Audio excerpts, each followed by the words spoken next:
Namaste everyone, and welcome back to this explainer. I am your financial advisor, and let me tell you, we have got a seriously packed session today. The markets literally never sleep, and this first week of May 2026 has delivered some absolutely fascinating shifts.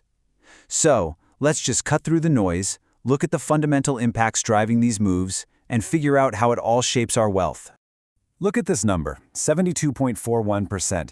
That is the massive year-to-date surge we are seeing in crude oil right now. I really want you to ask yourselves today, how are massive global shifts of this magnitude impacting your personal portfolios? Because when a core global commodity rockets up this aggressively over the year, it sends shockwaves through literally every sector, every index, and every mutual fund that we track. But the story of this past week has a pretty shocking twist for this exact asset. Okay, let's dive right into it. Here's our roadmap for today. We're going to cover the big market picture. Then, global and domestic fundamentals, followed by sector winners and losers, mutual fund trends, and we'll wrap up with a look at India's financial future. Let's kick things off with part one, the big market picture. Now you've really got to pay close attention to the divergences here. The Nifty 50 closed at 24,176.15. That's a modest weekly gain of 0.74%, though it's still sitting down about 7.48% for the year. But check out the Nifty Midcap 150. It is showing incredible relative strength, jumping 3.51% just this week and sitting quite comfortably in the green year-to-date at 2.22%. And remember that massive 72% year-to-date figure for crude oil I showed you just a second ago? Well, look at the weekly change. In just this one single week, crude oil took a sharp dive of 11.30%. Meanwhile, gold is just continuing its steady, reliable march as a safe haven, up 1.40% for the week and over 13% for the year.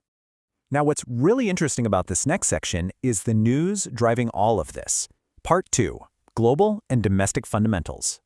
We are watching a giant global geopolitical chess game unfold in real time. First off, capital is definitely flowing east. Saudi Arabia's public investment fund is opening a Shanghai office specifically to push deal-making with China. Then, we've got the oil story, which perfectly explains that crazy volatility we just looked at. India is actively ramping up oil purchases from Venezuela. Why? To diversify away from Gulf supplies, even though Russian crude absolutely remains our mainstay. And quietly in the background, a fierce race for rare earth minerals is heating up. The United States is pumping investments into South African mining projects purely to compete with China's dominance there. Shifting over to the Western markets for a moment, we are seeing some distinct headwinds. European stocks are edging lower, and this is fundamentally being driven by potential U.S. tariffs on the EU proposed by Donald Trump. Add to that the focus on the upcoming UK elections, and you get a lot of noise. We're just impartially observing how these policy shifts and electoral uncertainties immediately price themselves right into international equities. Bringing it back to domestic soil, our regulators and corporate boards are exceptionally busy.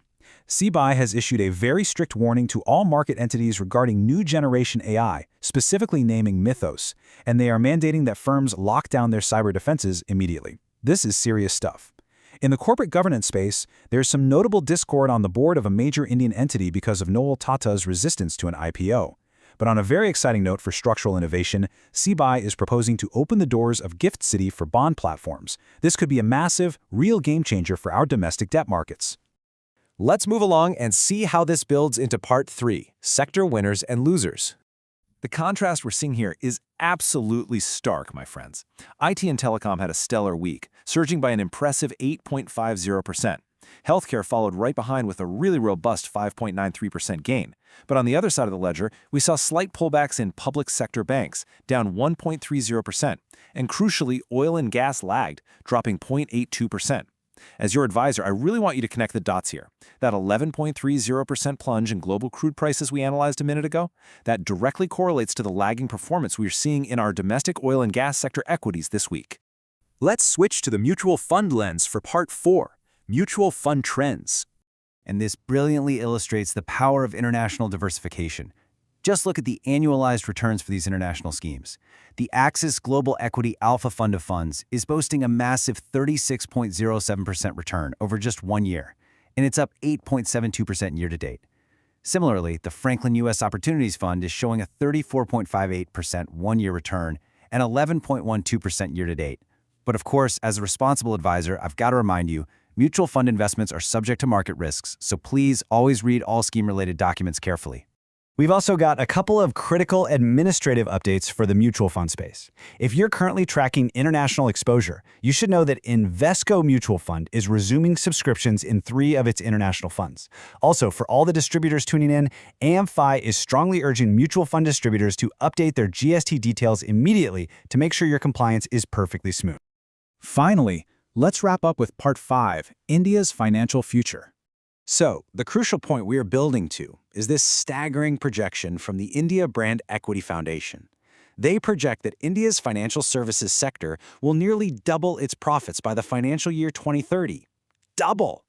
This explosive growth is anticipated to be led by non-banking financial companies, or NBFCs, growing at a massive 16% annually.